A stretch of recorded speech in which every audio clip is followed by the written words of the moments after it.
So you're thinking about running, but not sure how to take the first step. My name's Brian Patterson, and I'm here to help. And welcome to Brian's Run Pod.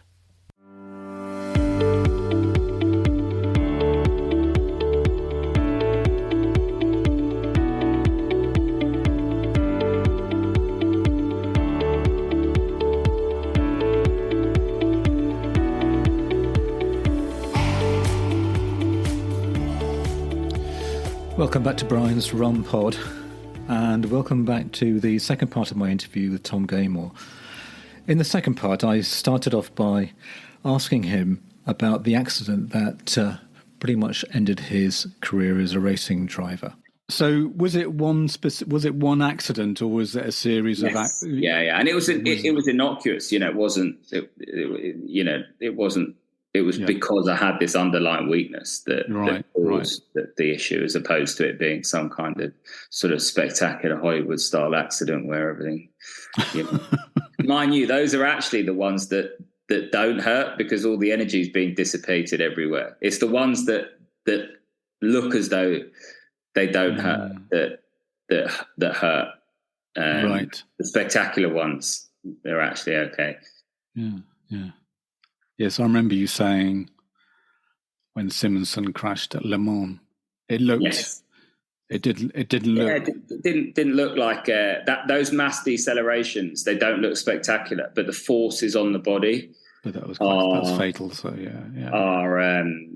you just can't sustain them, and whether or not that's musculoskeletal or your organs, the G force, the peak force sometimes is just unsustainable. And there's been so many tragic incidents and examples, and Simonson's just one of those. Yeah.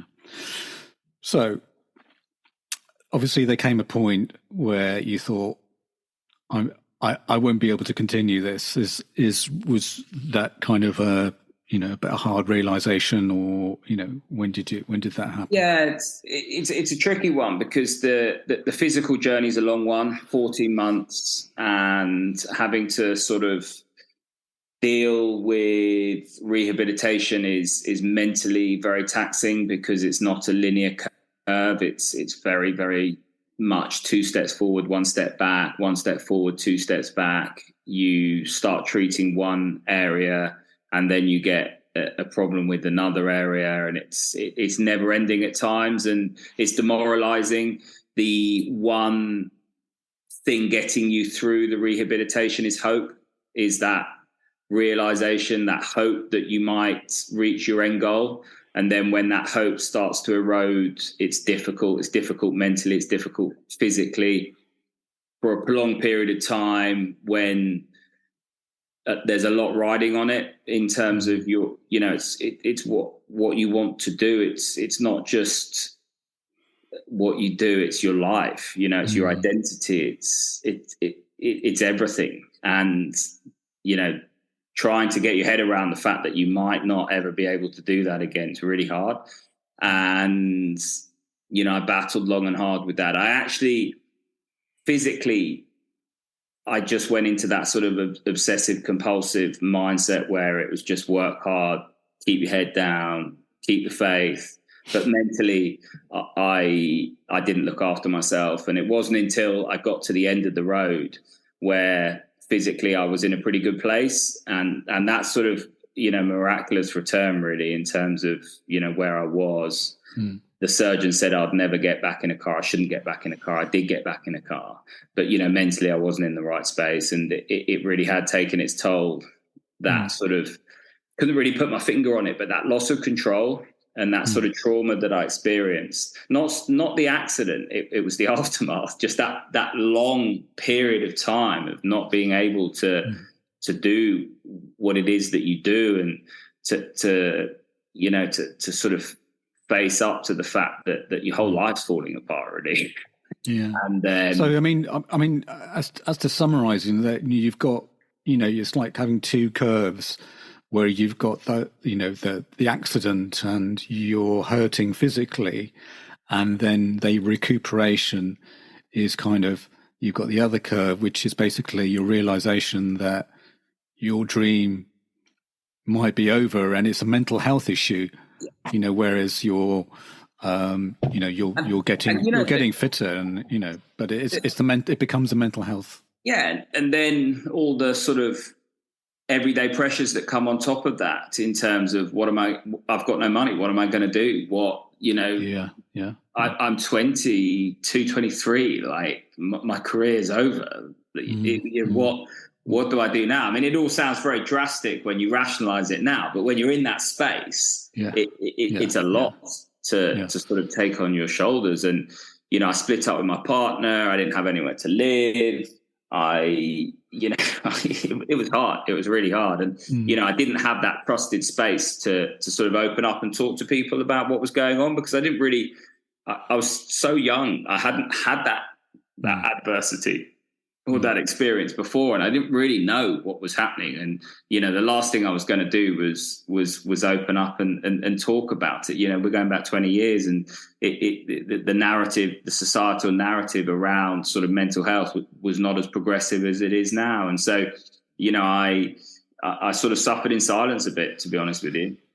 So knowing what you know now, what would you tell, if you could to go back to Tom, 22-year-old, and you met him in the street, what would you say to him? Speak to someone, or I think just don't try and do it alone. I always say only you can do it, but you don't have to do it alone. And it wasn't until I found a trusted peer group and I won't break their trust, but it was athletes that I sort of revered and looked up to from other sports, big names. And they were all in a room, and they were talking about their journey through mental health. And it was just it was a transformation in terms of, it gave me the confidence to go, that's how I feel, that's me.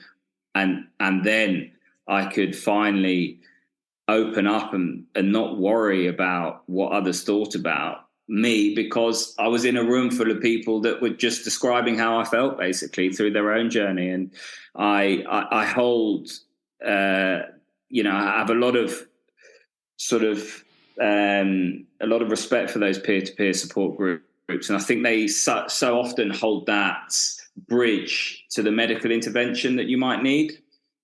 A lot of people need that confidence, need that reassurance, and that peer-to-peer support group gives you that, in my experience. And then it gives you that bridge and that opportunity to go and see the medical professionals that might be able to steer you in the right direction.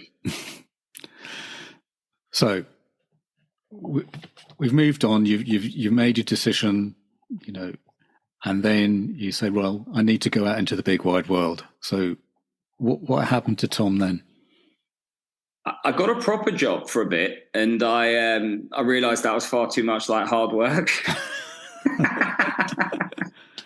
No. I'm being facetious. Essentially, I walked away from the sport because seeing my friends still doing what it was that I wanted to do was just too raw. It was just too hard, and it's almost like a breakup. You're still very much in love with somebody, but they're not in love with you, and away they go on another journey. And that was the sport for me. It was too raw. And so I went and worked with Getty Images for a bit, and then I had the realization that know your lane in life, and also don't walk too far away from what it is that you know. And so I went back to the sport and found a niche in coaching and working with younger drivers. And I worked with the national governing body and did various different things around coaching qualifications. But bubbling away in the background was the commentary. So TV gave me a lifeline. And it's the TV that's grown and grown and grown over the last sort of 10 or so years. And I've been incredibly fortunate enough to sort of forge a career in TV and broadcasting. No one teaches you how to do it. You either sink or swim. Everybody tells you when they don't like you and when you've made a mistake, but no one pats you on the back when you've done a good job, especially in today's day and age of social media. Yes. And it, but I wouldn't change it for the world. And it gives me that opportunity to be involved in a sport that I fell in love with as a 10-year-old child. And my goal was always to get to Formula One. I've got to Formula One now, albeit with a microphone in my hand and not a steering wheel. So it's a funny lesson as to, life is a journey, and you never quite know where you're going to end up, how you're going to end up. But, for me, I've got to where I wanted to get to, just in a different guise. What was your first commentating like? I mean, yeah, I was really nervous, because when you've got the sort of count in your ear, and then the pressure, and that adrenaline dump when it's like 10, 9, 8, it's almost as if you forget every word in the English language. And especially when people start talking to you in your ears, right. You're talking away, and then all of a sudden you can hear the direct, and you just freeze. And so it's over before you even realised that it's begun, and you have that sort of, those sweaty palms. It gives you the adrenaline rush. It's like competing to a certain extent, and you need to be at the top of your game. It's a great experience, but yeah, and you never lose sight of those nerves. You always feel that, I'm doing the Indy 500 for Sky Sports F1 in a couple of in 10 days, and that's arguably the most watched race globally, the biggest motorsport event in the world in terms of people that attend that on the day. And it's a huge amount to sort of take on board, that here you are heading up that studio, and there's going to be everyone in the world of motorsport watching you, and you never lose sight of the fact that it's a huge event, and those nerves will always be inside you. But do you feel that when you come away from commentating, and you feel that you've kind of you learn something new, very much like when you were a professional racing driver? It's just a different skill, isn't it? Yeah, I've learned to enjoy it. So, I always say to everyone, whatever it is that you do, make sure you enjoy it. And that sounds a bit flippant, but when you speak to professional athletes, so often, so many athletes will say they forgot to enjoy it. They got to the level that they got to, and they forgot to enjoy it, because it becomes so much more than that. And if you're not careful with the TV, the enormity of the event or whatever it is that you're doing can overtake you. And it's important, actually, just to simplify it. I'm talking about cars going around in a circle, and that's all I'm doing, and I'm going to enjoy it. And that's the long and the short of it. And I try whatever I do now, just to make sure to make sure that I enjoy it. It's that simple.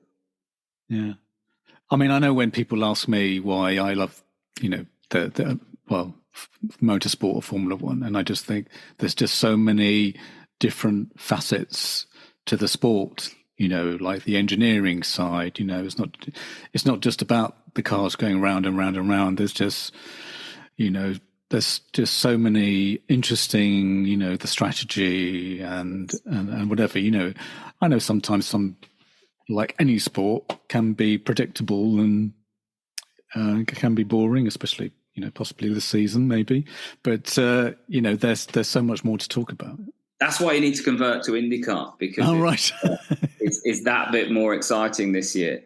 And we've had 5 different winners in 5 races. The Americans put on a wonderful show. We're going to go into the Indy 500. They've got bump days, so not everyone makes the show. So people have got to qualify this weekend to make the event next weekend. And you have that sort of David and Goliath. There's a team in this weekend that they've never run an Indy car before. The kid who's in the car's never qualified for the 500. And, they're going to go up against the likes of Ganassi, Penske, the big names in the sport. And it's like that FA Cup, if you like, where you're going to have, I don't know, Kingstonians that are going to knock out Man City or whatever it is. Yeah. It's a real David and Goliath story. And I think sport needs that jeopardy, that jeopardy. It can't afford to be predictable, because it does take away from the sort of the emotion of sport. Sport's emotive, isn't it? It's entertainment.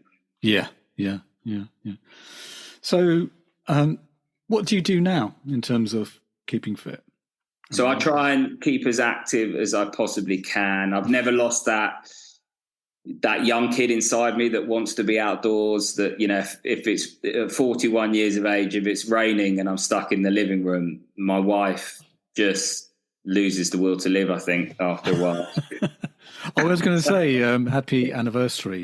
Thank you. Yeah. We're a year into that, but you know, I'm a real pain if I'm bored. And you know, I try and stay as active as possible. I was playing volleyball the other day. You know, I've got a metal back. I need to be active. I need to look after myself. It's so easy to sort of sink back, especially in the winter months when, you know, there's the temptation of a bit of red wine or whatever it is, or some good food to sort of sit back and not be as active as you possibly can. But my granddad, as I said, was a GP. He always said use the stairs where possible. So I was filming with the police recently, and we went into a tower block, and it was like the 12th floor, and everyone crowded into the lift, and I sort of used the stairs. And you know, it's just things like that. When you're not training, do it. You know, be active, exercise. I always differentiate. People say to me, "Are you doing exercise today, or are you training?" And I try and mix both into my life. So things like, you know, that I love doing, a bit of swimming today was exercise for me. So I had no set parameter in terms of how far I wanted to go. I had no training. I had no routine today. Blank sheet of paper, get in the pool, do your drills, enjoy it. Whatever you feel like doing in that moment, do it. And, you know, I love paddleboarding, so I'll be out on the paddleboard for hours. That's unbelievable for the core, for the quads, for the lats, you know, the shoulders. And just I think there's a lot to be said for that. It's just doing, I mean, although, you know, I do tend to sort of run by, you know, program, and that gives me a bit of direction, but you know, by just going out and doing whatever you feel is, you know. And it's, you know, the reason I sort of emphasize it's hard to do because I double down with goals. I love goals. I love measurable outcomes. I love obsessing about progress. And actually, I've just touched on I need to enjoy things. And my way of enjoying things is actually ripping that up. And you know, I'll get in the pool, I'll do a drill.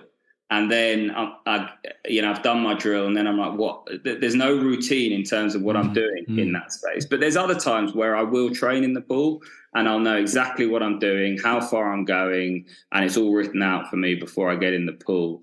But actually, you know, that's a different mindset. And I enjoy training, and I love, you know, getting changed is always the hardest bit, and you never ever regret a session. Yeah. But there's something wonderful about being free and just doing exercise as well. Yeah.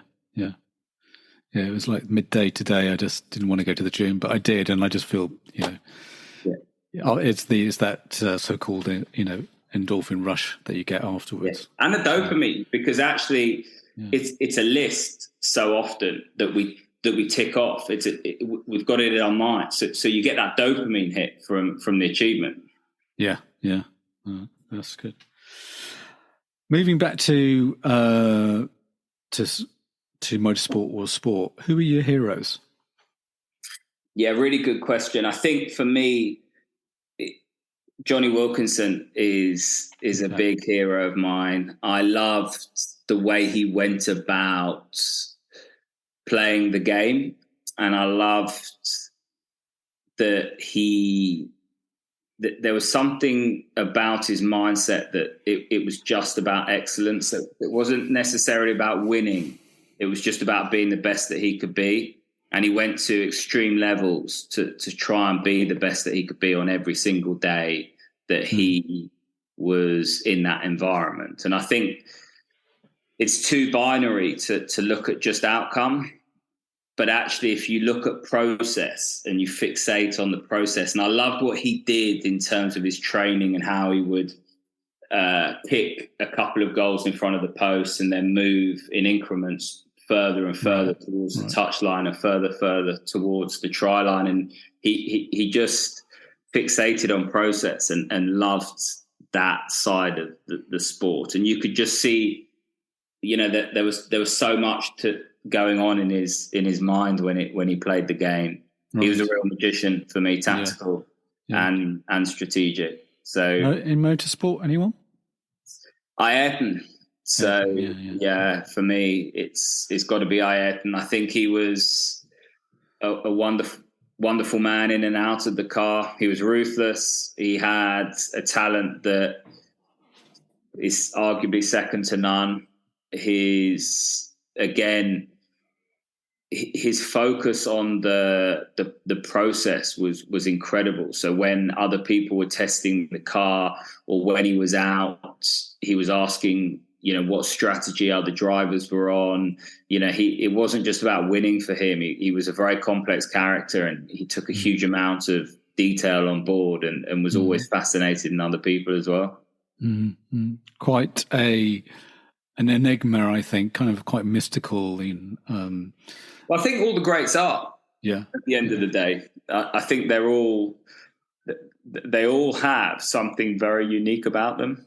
Right.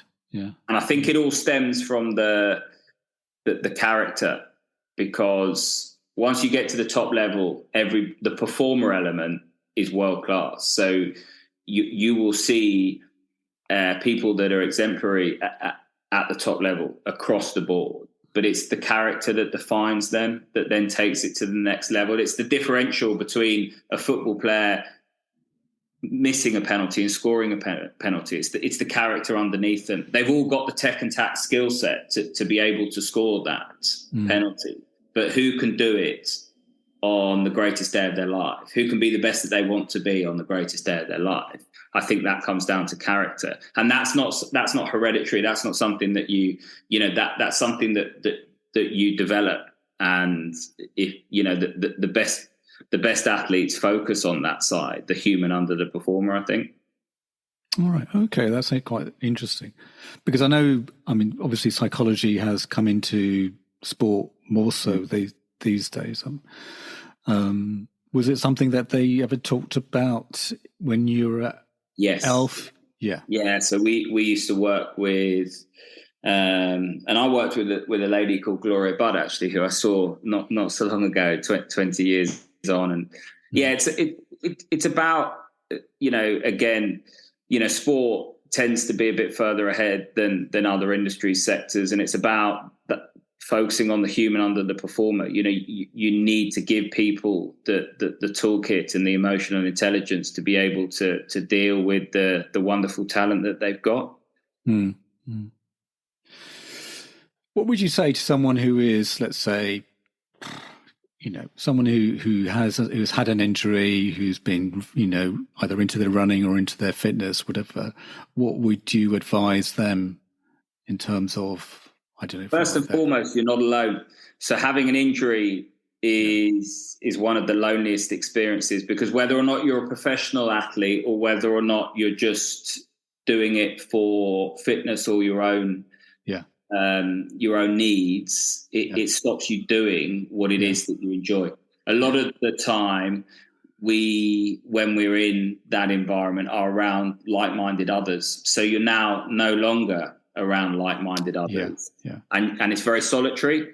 So you can easily feel like you're alone, and you're a million miles away from where you want to be. So it's important to recognise that you're not alone. And actually, in professional sport now, they'll get athletes who are injured into match days, setups, and various other things to make sure that athletes aren't alone. But I would say, try and find some trusted spaces. So look on the internet, social media, whatever it is, or if you're a member of a running club or a gym. Idea, Just because you're injured doesn't mean that you haven't got something to offer. Doesn't mean that you can't still be involved in that space.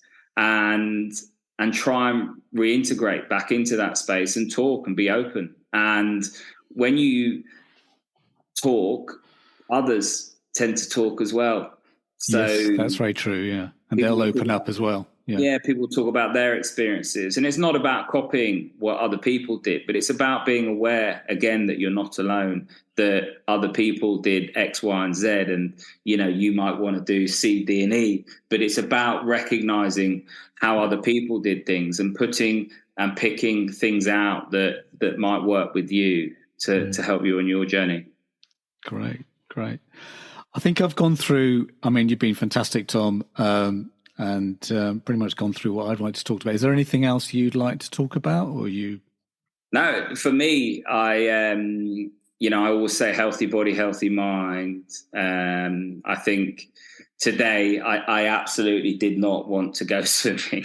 I would say getting changed is the hardest bit, especially outdoors. Yesterday was dead easy. The sun was out. I couldn't wait to get there. Today it was cloudy. It was windy, and it was hard. But you never regret being out and about. You never regret training. So if you're sitting on the fence, remember you won't regret it.